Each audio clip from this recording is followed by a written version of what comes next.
Welcome everyone. Safi poofing in again. Someone's gonna think I'm saying pooping.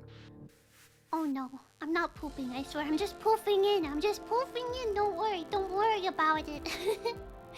Today we're gonna be playing Virche Evermore ErroR Salvation. I played a little bit of this game so far, but I will bring it back to the beginning to share with you guys. One warning though, this game does deal with some darker themes and have a darker tone than some of the other romance games I've played before. So just be warned, this one is a little darker in theme and tone and things like that. But the story is very interesting nonetheless, so I'm excited to share it with you guys. Ceres, this is the main character. She's so pretty, but her story is a bit sad. Oh, what's this? I didn't have this last time. I'll just go from the beginning, cause that's where it all begins, right? This land has been touched by death. This land has succumbed to death. I think it's a little loud, so let me turn it down for you guys. As the people could not resist death, they instead decided to repeat it. To live beside death for all eternity. You can tell even just from the opening lines. To live with the curse of death's love. I'm excited to share this. This story is very interesting. Was it that who mocked us with this curse eons ago, only to disappear? Or perhaps it's a mystery. Under the leaden sky, I sat alone in a field of black licorice, surrounded by the symbol of death. In my weakened hand was a single dagger that I could barely grasp. I guess this is it. Oh no. The words sparked my memory. I slowly began to recall the faces of all the people I killed thus far. Oh no! I know there are more lighthearted moments sometimes when you get more into it, but the starting, the opening gets me. It's emotional. The first of the many souls that were lost was a young man of 18 years old who had been under the care of the orphanage. I liked him. I thought of him as my own brother, one who would play with me whenever I wanted. But this gentle soul did not receive Death's blessing, and in the 6th month after our first meeting, cursed blood spewed from his dying lips. Oh. The second was a frail young girl at the orphanage with whom I shared a room and befriended. She was far too young to be loved by death. One morning, I awoke in the bed that we slept in together, only to discover... As you can probably tell, she's not doing anything intentionally to hurt any of these people. But that's what seems to be happening. Her cold, breathless body lying next to me with eyes rolled back and mouth agape. The third. A sisterly young woman who stayed with me out of concern for the grieving girl who had lost 2 companions in such a short time. The fourth. Oh, she's just moving on. The friendly twins who fawned over me as though I was their own sister. The fifth. A worker at the orphanage who was unsettled by the sight of my isolated presence. The 6th. The 7th. Oh, we're not even getting backstory now, just the 8th. Oh, that's so hard to live with. Especially when she thinks it's her fault.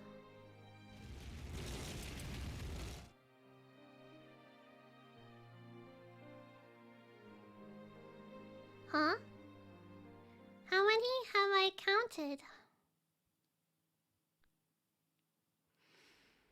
More than 10 from the looks of it. It's death. That girl is dead. Everyone around her is killed before the curse of this land consumes them. That fire, all those dead bodies. I'm sure she killed them all with her cursed powers.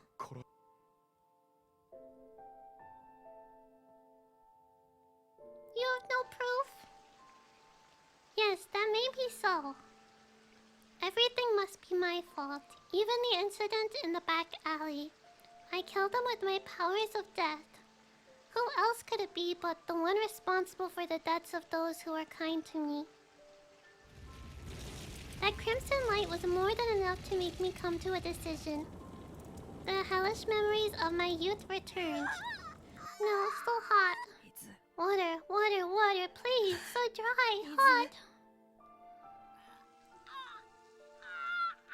Oh, the scream got me when I heard it the first time too. Oh, hot, so hot. Someone, anyone, please help me. No, please. Please save her. He rescued us.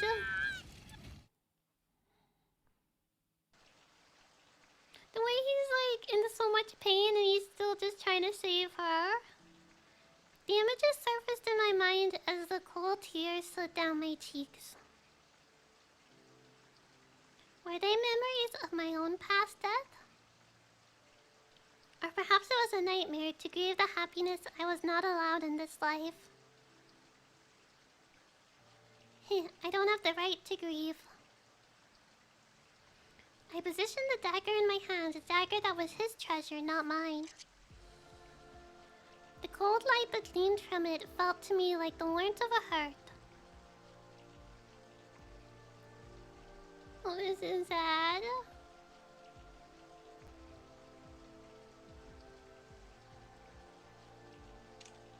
I pointed it to my neck. I couldn't let fear take a hold of me now. With each passing day I lived as death. More lives were lost, wilting away and scattering like licorice petals. They wilted, they scattered, they went up in flames. I could no longer bear it. Dear God, I have killed so many people. I accept that I am a sinner. I have no right to live again. I strengthened my grip on the hilt of the dagger to stop my hands from shaking, and as a single teardrop fell, I brought it toward me. The sharp metal sank into my throat. My vision turned a vivid red, and I felt my body slowly collapse onto the bed of flowers. Ah! It was hard to breathe. The burning sensation in my throat flowed through my mouth in a stream of blood. Soon, it would paint the black licorice that symbolized this land a deep red, returning them to their original color. A reddish tinge on black petals would not make much of a difference. It was as though the flowers beneath me were telling me that my death meant nothing. Heh. Heh. She's going delusional. So strangely mocked by a desolate field. My vision was getting darker. The sinful life of death was nearing its end. I'm sorry. Please. Don't forgive me. But please, if possible, please don't bring me back as death. I don't want to kill anymore. My only wish, if I was to be reborn, was to live life as a normal girl. I'm sorry. Whose name did I speak with my last breath? Dun dun dun! I didn't make it in time. Why? Why has this happened? I won't accept this ending. The dead that took her from me, the curse, and whoever was responsible. Oh, mysterious! Who was that? One day I will kill them all. Ooh, I wonder what this means. I feel like this is like foreshadowing or something. Parting from our fate to kill. Okay, so that was a little flash forward, so now we're going back. This land has been possessed by death. This land has been defeated by death. Unable to fight the curse, the people of this land chose to repeat death and live with the end forever. Death watches the people driven to death to this day. It smiles scornfully as it looks on from the black licorice field. I hope I'm pronouncing that right. Licorice? I hope I'm saying it right. Alright, guess we're going to our view angle. I was dreaming, just like the black licorice flowers. Many lives were scattering into the crimson light. The nightmare.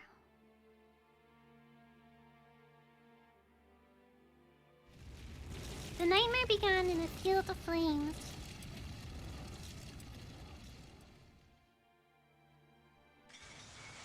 Burning, crumbling. Just yesterday, this was a special place for the smiling children. But no, it's so hot. Help! I don't want to die. I won't be able to come back to life. The boy with the bright innocent smile who told me that my stew was delicious turned into a lump of charred meat that smelled of oil. Oh, I hate that description. The burning and crumbling, continuing to reap the lives of those in my tiny world.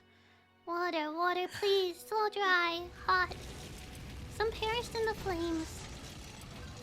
Some were crushed by the falling debris from the house. One stood without motion, crying and praying over and over again. I'm sorry. I'm sorry, I'm sorry, I'm sorry. It's all my fault. It's because I'm here. There was no point to my pathetic tears. They evaporated as soon as I shed them. The wall next to me groaned. It soon began to crumble and collapse in, flames above me as though to take my life. With no strength left to run, I closed my eyes and knew that I would soon follow the others who had turned into ash. No! A shadow jumped out of the crumbling wall. I heard the desperation in his voice. That alone was enough for me to understand that it was directed toward me. After all, the boy who had jumped toward me was now enduring the flames and the suffering that should have befallen me. Who are you? Why are you? No, don't give up.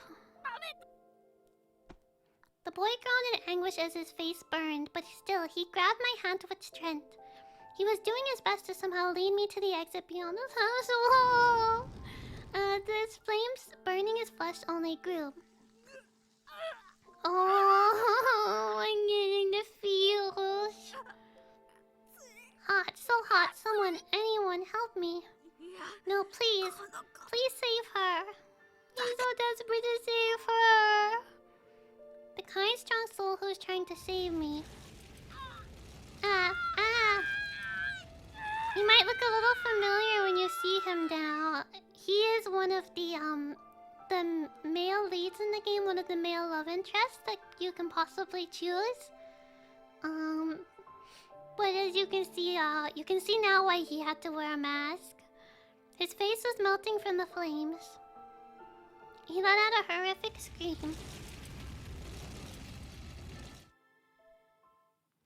And with that, the memory ended. I awoke with a silent scream. My body was drenched in sweat and I could feel my chest heaving with panting breaths. I tried to calm myself, placing my hand over my heart. I felt it beating. I had not been burned, nor was I cold and lifeless, which meant... I'm alive? Why was I alive? Just as I had finished uttering those words, another thought arose from within. A dream. I let out a sigh and looked around the room. Dreams can feel very real, though. Yes, this is definitely my room. The images I saw were from my past. A nightmare. All the orphanages looked so similar that my dreams blended easily into reality. Still, why did I dream about that fire? Nothing of note happened before I went to bed. I wonder if it's a sign that... No, just stop, Sirius. Just the thought of the worst happening makes me feel like it'll come true. I gently shook my head to wake myself up and heard a light knocking on the door. Are you awake? May I come in? Oh yes, please come in. I still haven't had a chance to dress yet, but... There's no need to worry, it'll just be you and me. I like her pajamas. Good morning, Ceres. What a wonderful day it is. She came in looking as beautiful as always, her habits swaying gracefully. Good morning, Sister Salome. No, wait, I mean... Good morning, Mother. Yoroshi. Very good, she was upset about that. She was distraught. You surprised me. I wondered if I had done something wrong for you to dress me like a stranger. I'm sorry, I must have still been half asleep. Sister Salome. It was 7 years ago, after the events of my fiery dream. The founder of this orphanage took me in when I had nowhere else to go. All of the children raised here, as well as those who have left to stand on their own, lovingly referred to her as Mother. It was she who had instructed us to do so. Judging by her appearance alone, I would say she was around the same age I was. But in this country known as Arpakele, appearance was the least trusted of all. Then again, going strictly by physical age, no one of 23 years or older existed here. That's so strange. Mother, was there something you needed a task for me to do right away? That's right, it was the very reason I came to wake you. That is, if you don't mind, I was wondering if you might help me prepare breakfast for everyone. Huh? My bewildered response was not because I intended to refuse, but... Mother, it's just that... Aren't the children going to hate that idea? I suppose so. That is, if you were to serve them a plate of only vegetables, I wouldn't be surprised if they all made an attempt to flee. Ceres, I understand how you feel and what's going through your mind, but I sincerely believe that you've committed to a life of self-loathing. Not a good thing. I feel like, just a lot of people have the habit of just being mean to themselves. Don't be mean to yourself. You're a good person. Be nice. You hear me? I'm talking to you guys. At the very least, I can tell you that I would be delighted to enjoy a home-cooked meal from you. I see. I'm sorry for saying such a thing so early in the morning. I'll help prepare breakfast. I just need a moment to change my clothes. Good. I'll be waiting. Okay, I think we'll end this off here. So thank you so much for watching. I hope you all have the most wonderful day, and I will see you guys again in the next one. Bye bye! 3, 2, 1, poofles!